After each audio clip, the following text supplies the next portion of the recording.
السلام علیکم ورحمۃ اللہ وبرکاتہ. جی محترم بھائی، 3 رکعت وطر کیسے پڑھا جائے گا وہ آپ پوچھ رہے ہیں. تو 3 رکعت وطر پڑھنے کے 2 طریقے ہیں.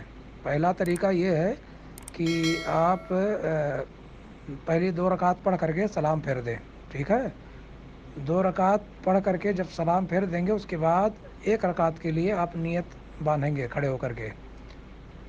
اس کے بعد 1 رکعت میں آپ سورہ فاتحہ پڑھیں گے، قل هو اللہ احد پڑھیں گے. اس کے بعد جو دعائے قنوت ہے، دعائے قنوت کو آپ سورہ قل هو اللہ احد پڑھنے کے فوراً بعد بھی پڑھ سکتے ہیں اور رکوع سے اٹھنے کے بعد بھی پڑھ سکتے ہیں. دونوں طریقہ جائز ہے.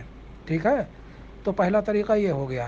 دوسرا طریقہ یہ ہے کہ 3 رکعت لگاتار آپ کو پڑھنا ہے. بیچ میں مغرب کی نماز جیسے پڑھتے ہیں اس طرح سے بیٹھنا نہیں ہے.